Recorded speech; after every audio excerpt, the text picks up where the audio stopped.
off. I'm joined today by B. Brian Blair, one half of the Killer Bees legendary tag team. How are you today, sir? I'm doing awesome, Maurice. How are you, my friend? I am doing good, man. It was first time anyone has started off with a promo. I kind of like that, but I wouldn't be approaching guys. Hey, do you mind doing a promo? You suggested it. I wasn't going to say no, man. All right, man. Just trying to liven up the show. Yeah, I suppose one thing I want to say is because we were exchanging a few emails, and you said you have some kind of Irish and Scottish heritage. So I'd like to hear about that to start off with. Oh, yeah, my ancestry.com. Well, I always knew that because Hmm. my grandfather, Les Blair, would always talk about his Scotch-Irish heritage. And then he told me that they even have games named after our family. I said, really, Grandpa, what's that? He said, it's called the Blair Games. I said, I've never heard of those. But he assured me, that that there were the Blair Games. And when he told me, I don't think I had Google at the time, so I didn't get up and Google it. But Yeah. tell me, are there the Blair Games? Yes, I actually Googled it earlier, and they do exist. Yeah. So what is that? Yeah. I don't know what it is. I've never heard of it. It must be more of a Scottish thing than an Irish thing. Okay. Well, I know in Yeah. Ireland they like to drink beer, and so do I. Yeah. Yeah. Have you ever been over here? No, like I said, I've been around the world, but I have never been to Ireland. Love to Yeah. be. Love to. That's in my bucket on my bucket list. Yeah. Actually, before the COVID-19 situation, um, when it happened, there was actually a wrestling convention. Ireland's first ever wrestling convention was announced, and a couple of people were down. I think who was down for it? The Million Dollar Man, Ted DiBiase. Mm-hmm. I can't remember who else, but there was maybe 4 or 5 names announced in advance, and then this was going to be Ireland's first wrestling convention. And then obviously COVID hit, and now things are starting to open again. But I just hope that the company that are running it pick it up again and do it, because there's a huge kind of wrestling market over here in Ireland, as well as the UK, obviously, with great Yeah. conventions on over there as well. Oh, yes, absolutely. I mean, wrestling's popular all around the world. I remember when I left WWFE at the end of '89, um, I had more work than I knew what to do with. I opened up Gold's Gyms and started with one, wound up building several, and sold them when they weren't for sale.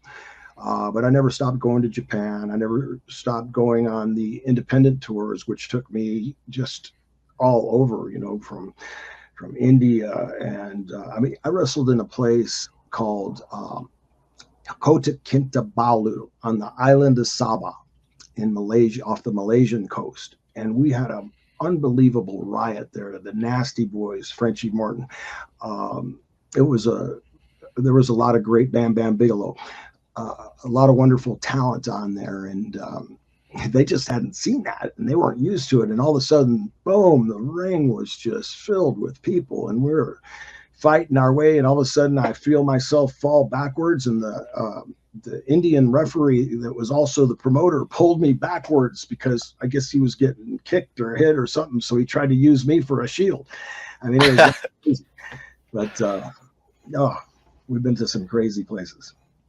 And how, I know you get asked this question all the time, but how did you decide that this was the world that you wanted to go into? Well, if you ever get a chance to read my book, I know you had Ian Douglas, my co-author, Yep. on. We wrote Truth Be Told, which is a very hot seller and all 5 stars on Amazon.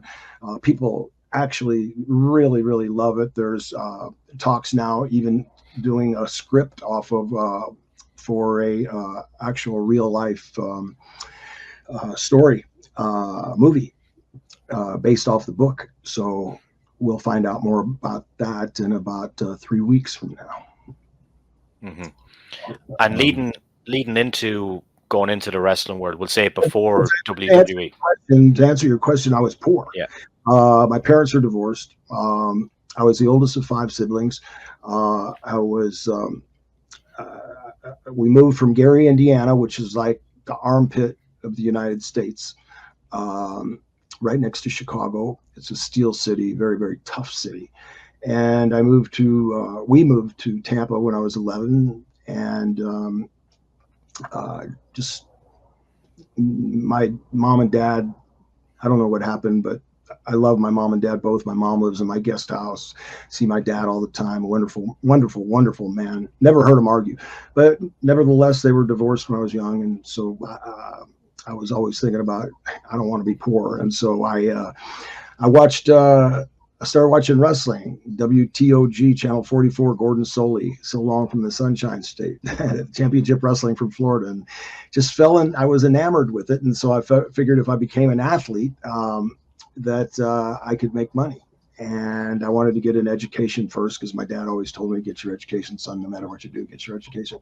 So I did that, and you know, participated in sports so much to the fact that I still have the record for the most letters in high school to this day. Wow. Varsity letters to this day, because I didn't have anything to do really except play sports. Sport mad. Sport man, go to school. Yeah. Go to school. Before you went to the WWF, and that's where like a lot of people would have seen you like on primetime television and things like that. You've done a lot of work outside the WWF, and you wrestled even Hulk Hogan before you guys were on the WWF. And you guys go way back. What's your relationship like with Hulk? Oh, we have a very, very strong relationship. Always have, always will. Terry is a wonderful guy. A lot of people, you know, don't realize what a tough guy he is, but I was stretched in the dungeon here in Florida, which is famous for people leaving without their clothes and never returning. All people with aspirations to be a professional wrestler.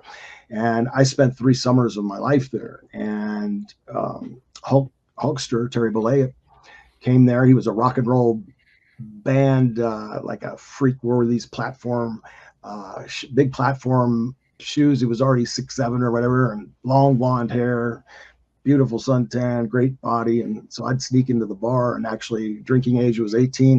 When I was 17, I would sneak into a bar called The Other Place and watch his band called Ruckus. And I'd see him at the wrestling matches too, at the Armory, and pretty soon we became friends. And lo and behold, the Briscoes helped get him started, and he came in to train with Hiro Matsuda and Gordon Nelson and just a host of others that Carl Gotch, guys that could, turn you into a pretzel in a second. And, thank God we all made it. Well, 3 of us made it out of about 100. It was Hulkster, Mr. Wonderful, and myself during those 3 summers. Yeah.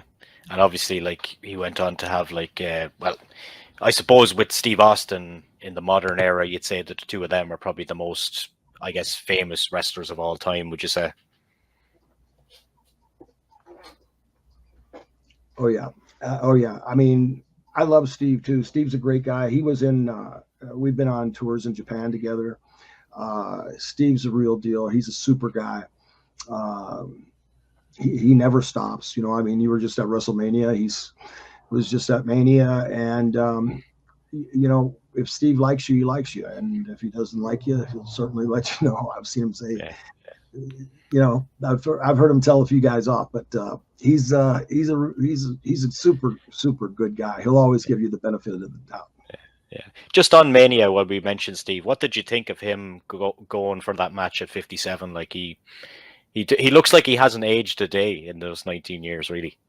No, he doesn't. And that's because he stays in shape. He trains hard. He works out hard. I mean, I remember Lou Thez wrestled until he was like 70. Mm-hmm. Steve can still go. We all slow down as we get older, but, Steve was at the top of his game, 57 or not. He's as good as he can be for his age. Breaking up the wrestling chat for a second, go back to the emails we exchanged. You said that you know one of the guests on this show, Carol Baskin. I think the viewers will be interested to know how you and Carol know each other. Yes, actually, when I was elected countywide here in Hillsborough County, we have over 3,000 counties in the United States of America, and Hillsborough County is like the 30th largest county. We have about 1.5 million people, almost 1,200 square miles of landmass. And so it's like running for governor of 10 other states. 11 other states were actually bigger in population. And so I won my race. And we have many boards that were on it. And Carol was on, I inherited Carol from the person that had the seat before me on the animal. So she was on the animal advisory committee. And I got to know Carol there, Yeah. working with on the animal advisory committee. Yeah, I had her on the show, and she kind of gets a lot of stick because of you've obviously seen the shows, and people think this and that about her husband. And I've had people from both sides on. I've had people that don't like her, that like Joe, and then I've had Carol as well. But I think you give anyone a chance to listen to her, and she's always been nice to me. And just for the record, I don't think she's a murderer, but that's just my opinion. Yeah, and I don't either, Maurice. But Yeah. people jump to the gun so much. I got so much pressure from women. It was almost all women who came to me, and because of that, they wanted me to let Carol go from the animal advisory board, which eventually I had to because the heat got so great over that. And we're talking now 2000. I think that was in 2004 or 5. Mm-hmm.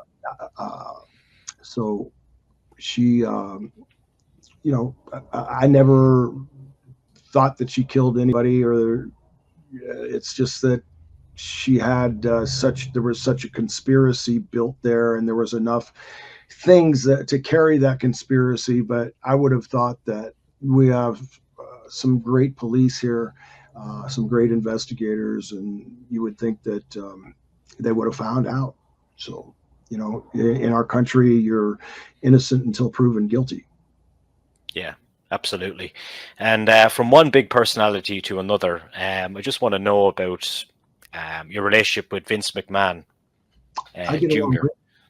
Yeah, Vince Jr. and Vince Sr. When Vince Sr. was alive, I went to the territory of WWF yeah, 2 times before I was ever a killer bee. And as a matter of fact, Vince Sr. put the B in my name because my mother called me Bieber, like Justin Bieber, and Dusty Rhodes changed that to Beeper, and my siblings all called me B, and so some of my friends called me B, and so Vince Sr. would hear Orndorff call me either B or Beep or Bieber. He was always calling me something different. But he asked me about that, and he said, "Well, why don't you be B. Brian Blair?" He goes, "I'm sitting here looking at the New York phone book, and there's a ton of Brian Blairs, but there's no B. Brian Blair." And I said, "Well, that's fine with me, sir. Whatever you'd like." And so that's how the B. Brian yeah. Blair came. And how like hands-on was Vince Jr. when you were there? And obviously in the 80s, they kind of with the company was going through a lot, and then there was a steroid trial and Dark Side of the Ring covered that and all that kind of thing. So we don't need to go into it in detail. But did he ever come across to you as kind of stressed about the whole thing, or does any interactions with him come to mind? Um, you mean about the steroid trial or the Yeah, transition, or well, Vince's role when I first met Vince was he was the announcer, yeah, and he was a really good announcer. And I remember him commentating when we had a match. Orndorff and I had a match in St. Louis. We had several matches in St. Louis, but this one particular match, it's on YouTube. Uh, it, to be in the Kiel Auditorium, it was like electricity. Mr. Wonderful had so much heat. I mean, so much heat. And we started together. We worked in Oklahoma, Louisiana, all Mid-South, all around the country together, Georgia.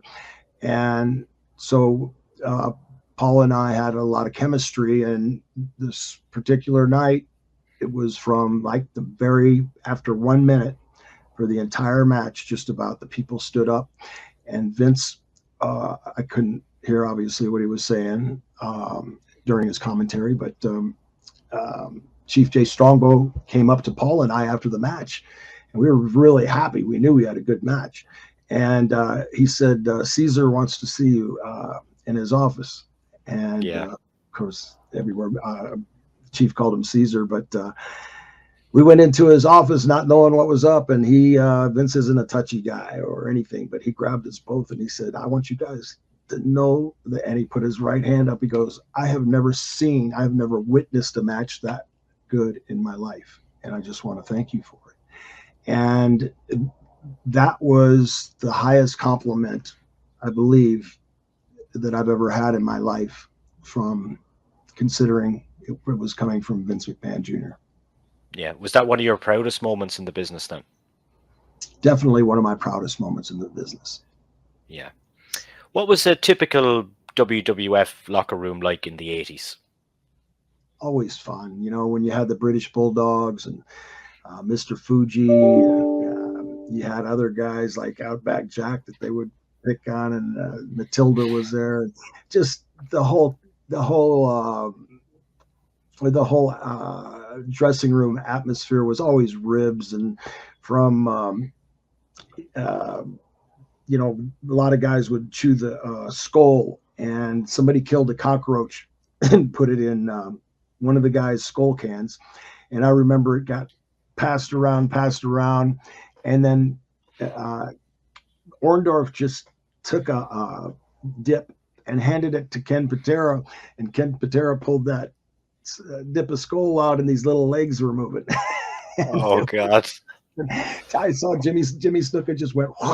He hurled all over the place because he was the first guy to take a dip out of that thing. And, oh gosh, it was hilarious. There was never a dull moment, Maurice. Yeah. Never a dull moment. I mean, just it's hard to explain. It was perpetual fun. It was like grown-up kids. You know, you're on the road so long, there's not a whole lot to do. So practical jokes become part of your life. Yeah. And of course, like, the business itself does have like a toll on people, maybe financially, physically, alcohol, drugs, same as any other kind of business. It's like the music business or any other business. But I want to know about the 501c3 charity that you were talking to me about in the email, and how that came about and what it is and how it looks after people that may find themselves in difficulties. That's a great question, Maurice. And it started in 1965, Iron Mike Mazurki in California. I think it was the Elks Lodge. They would huddle up, and you would have runners. As a matter of fact, Carl Lauer, God bless him, from the CAC, just passed away. He was the CEO for 30 years. Carl explained to me how everybody would get a little pack of money, and you would take it to, you know, certain guy that they heard was down on their luck, and so that's how it was designed to help wrestlers. And then it kind of grew into some boxing for a couple of years when Archie Moore was there, that were down financially, and so it's morphed into the only 501c3 for the professional wrestling industry that helps wrestlers that are down on their financial situation. We help with a lot of different things, and of course, everybody fills out an application. They go through, gets checked. We make sure, and the only qualification is that you were made a living in the business full time for 3 years. And it could be an announcer, it could be the guy that put up the ring for 3 years, and we help give the money to them, and they don't have to pay us back. And we don't mention their names unless they want us to, like Kamala did, or Bobby the Brain Heenan, or Mr. Wonderful Paul Orndorff, and I can go on down the line, guys that made millions of dollars. And, you know, we saved their homes, and we're very active giving away dollars now. And we have a reunion coming up in September. Anybody can join the Cauliflower Alley Club. Just go to the caulifloweralleyclub.org, and you can see our reunion. It'll actually be our 56th reunion. Would be our 57th if COVID hadn't hit, but our 56th reunion in Vegas, September 26th through the 28th. And, we have some tremendous honorees there. Again, it's all on the website at caulifloweralleyclub.org. Yeah. But thank you for bringing it, Maurice. Yeah, I just want to ask one more question on that, Brian. It's like, what do you think generally is the biggest reason for say someone that's been famous, had a lot of money, and falls into a kind of a trap, a financial hole. What do you find is the biggest reason for it from your side of things? Financial planning and lack of insurance. Yeah. Okay. Yep. The book we're going to talk about now, with Ian Douglas, Truth Be Told. If people haven't read it, what can they expect from it? Is this pretty much your life on paper? Yes, it is. But I try to keep the stuff about myself, to the first few chapters, and then we kind of morph into how I started wrestling. Some of the questions you asked me at the beginning of the show, and it goes on and talks about so many of the wrestlers that I've been down the road with, that that everybody that's listening to this show probably knows. And it's I mean, it's a 5-star review book. It's selling like crazy. You can get it on Amazon. It's $24.95 in America. I don't know what it is in Ireland or overseas, but it's a tremendous read. It really is. And I'm not just saying that. It's primarily because of my co-author, Ian Douglas, who's brilliant. And I wrote all the things down, and he put them together to do. And the right chronological order to make everything tell a real story. And we recently had somebody approach us about doing a movie on the book. So with big credentials. So, they may do something based off the true story. We don't know yet. So we'll cross that bridge in a few weeks. Yeah. It's a great book.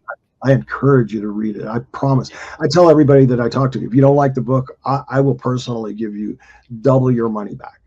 And I promise that. My right hand, you show me one of your viewers, show me that they bought the book and can say they didn't like it, I'll give them double their money back. Yeah. Did you ever envision that you would write your own book, or how did it come about? Yeah, I wrote a book before, a long time ago, when the NWO, and I had so many kids asking me, they were speaking Carney and talking in terms that just the wrestlers pretty much know, and from kayfabe to whatever, and so I wrote a book for those people on how to speak Carney and the definitions of the terms and things like that. It was called Smarten Up, Say It Right. And that was my first book. But then I wanted to write a book that really had teeth and something that people would really enjoy. I wanted to write a book that somebody who wasn't even a wrestling fan would enjoy. Yeah. And that's what I think that Ian and I accomplished together. And it's been a very rewarding experience. I've had so many people come up and tell me how it's either motivated them or they just thoroughly enjoyed it for the laughter and for the candidness, for the humor, for the openness, because I don't pull any punches. I mean, I tell the truth in the book, and that's why it's called Truth Be Told. Yeah. And I will obviously put the link for the book underneath the description of this video. We'll sign off on a funny note. I'm going to ask you, what's the funniest thing you ever seen backstage in the WWF? The funniest thing I've ever seen backstage? Oh gosh, so many. But I used to love Bret Hart's drawings on the chalkboard. And as a matter of fact, Bret drew an original drawing in the Truth Be Told book, just for the book. And it's really funny. But it's the Hart Foundation and the Killer Bees in today's, like we would look today with the right captions. And he would do that every chance he could, every time there was a chalkboard or a piece of chalk, and he would humor us. I mean, that was steady humor, but so many funny things. I remember one of the funniest things I ever saw was when this wrestler named the Monk, we were in the Dallas territory and the Von Erichs were there. And we were in Lawton, Oklahoma. And Kerry Von Erich took the Monk's towel. There was a big stage. We were at a place where there was a big stage and a big curtain. And